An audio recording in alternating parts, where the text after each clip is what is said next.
Fala, Tanak, tá no ar mais um fechamento do Japão. Ô louco, bicho! E essa semana já começou de um jeito bastante diferente. Então vamos falar sobre o começo dessa semana, como você faz para acompanhar a Bolsa de Valores durante o feriado, mas vamos focar principalmente nesse tema que chocou todo o Brasil e todo mundo. Por que, Brasil?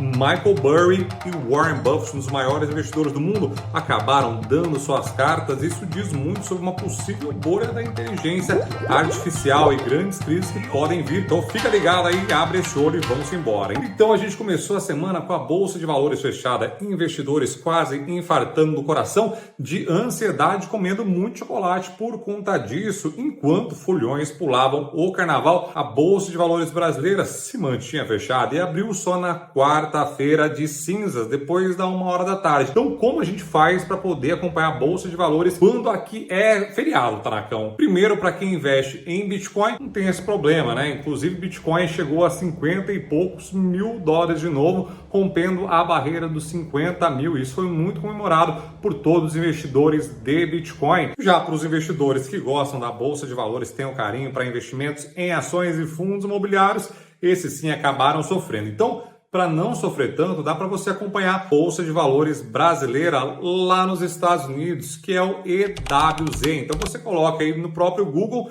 e você consegue acompanhar como abriu, como fechou esse índice. Então a gente teve na segunda-feira uma alta e na terça-feira uma queda, Brasil. Uma verdadeira hemorragia furical. Por quê, Brasil? Porque lá nos Estados Unidos a economia mostrou sinais e com dados dessa vez que tá forte. Está muito forte por lá. Então, o CPI veio muito acima do esperado e fez com que as bolsas de valores lá nos Estados Unidos e aqui no Brasil também caíssem um bocadão, porque todo mundo sabe, né? O peidinho de lá é diarreia do lado de cá, como a gente sempre sabe. Então, a taxa de juros americana ainda continua aqui, ó, regendo para onde vai todas as bolsas de valores do mundo. E apesar do EWZ ser frequentemente citado como o Ibovespa dolarizado, tem várias diferenças entre os dois. Em primeiro lugar, a quantidade de ações. O EWZ tem somente 50 ações aproximadamente, enquanto o Ibovespa tem 86 ações aproximadamente. Também a principal diferença, que é o tal do dólar. Então essa parte do Ibovespa dolarizado, a única coisa que está certa é que é dolarizado. E aí a gente vê a diferença nos gráficos do fator dólar. Nos últimos 5 anos, enquanto o Ibovespa subiu aproximadamente 31%, o EWZ caiu aproximadamente 25% por conta do fator dólar. A gente sabe que ano após ano o real vai perdendo forças em relação ao dólar. E como diria o meu amigo lá da Avenue Haddad, ele fala o seguinte, que o dólar sempre foi um dólar.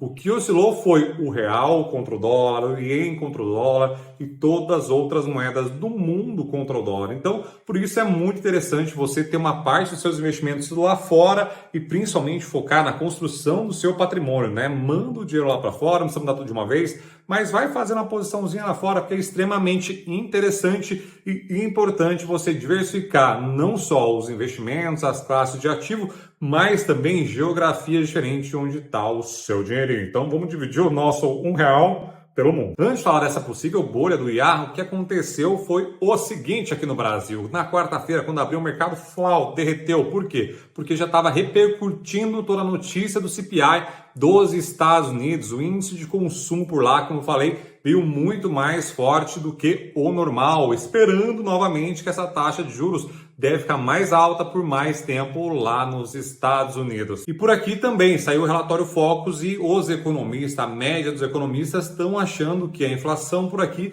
também vai dar uma subidinha. E aí na sexta-feira tiveram dados do consumo americano e aí foi o contrário, né? Deu uma quedinha. Isso pode refletir sim na taxa de juros americana novamente. E por isso que minimamente é importante você acompanhar esses dados e principalmente essas projeções futuras, que todo mundo erra, mas sempre faz preço no curto prazo. No longo prazo acaba não fazendo tanta diferença. Eu fiz um vídeo aqui, vou deixar aqui nos cards aqui embaixo também, falando justamente sobre essas bolas de cristais que os investidores têm para você escolher o melhor momento para você conseguir tentar fazer uma entrada melhor. Vai acertar o frico da mosca?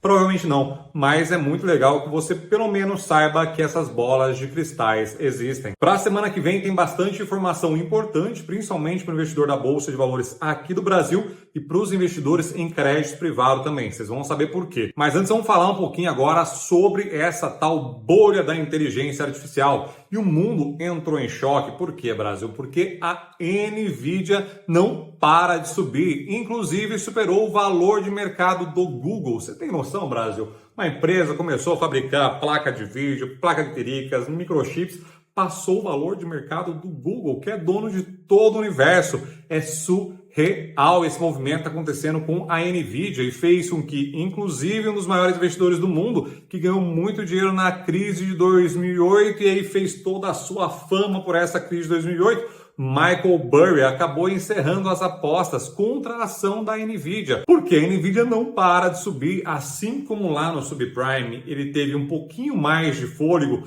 e aguentou os caras comendo o rabo dele, falando, mano, encerra a posição vendida, encerra a posição vendida. Ele conseguiu manter as suas apostas na Nvidia, ele não teve esse fôlego, porque a bichona de fato não para e nem tá com cara nem cheiro de que vai parar, porque a força computacional que todas as empresas do mundo estão esperando para os próximos anos é gigantesca e vai passar necessariamente pela mão da Nvidia. E além da Nvidia, também fiz um vídeo mostrando 16 empresas que poderiam explodir de inteligência artificial. Então empresas que vão se beneficiar diretamente e indiretamente de infraestrutura da inteligência artificial também. E só um dado interessante é que a Nvidia, nesses 6 dias de alta consecutiva que ela teve, passou o valor de mercado da maior empresa da Europa hoje em dia, que é a Novo Nordisk.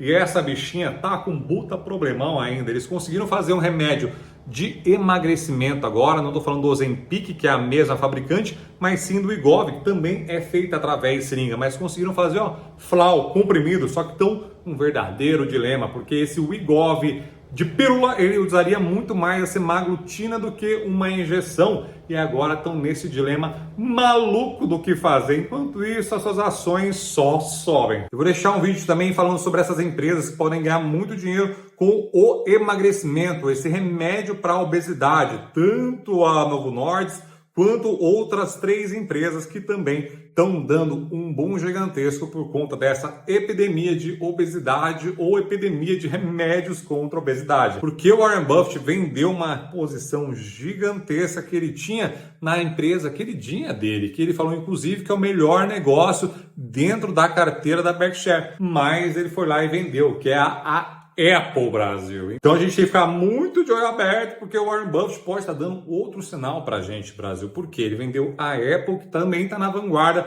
de inteligência artificial. Então, momento para abrir esse olho aí, Brasil. Ele também acabou vendendo outras posições, inclusive a brasileira Stone, e manteve a Nubank dentro da sua carteira. E aí ele investiu pesado numa outra empresa que eu vou contar lá para vocês no final, de economia real. Para a semana que vem, dados que podem abrir o nosso olho e fechar o nosso furico é a ata do FONC. Quando vai lá, eles falam mais ou menos qual é a perspectiva do Banco Central americano em relação à taxa de juros, economia americana, entre outras milhões de coisas. Então é bom ficar de olho aberto também. E também vai ter o balanço da Vale, que é extremamente importante para a gente entender, porque todos os economistas, todos os analistas amam Vale ainda, ou se de fato vão começar a cortar o preço da bichinha, que só cai, mas também deu uma brauseada nesta sexta-feira. Em relação ao mercado de crédito privado, é muito legal a gente entender como está indo a Americanas, né? Então vai ter o balanço da Americanas também, para a gente ficar de olho nessa recuperação da Americanas. Vamos ver se eles estão conseguindo de fato tirar a bichinha da cova e se ela está andando bonitinho, para saber, né, como é que está esse mercado de crédito, para saber também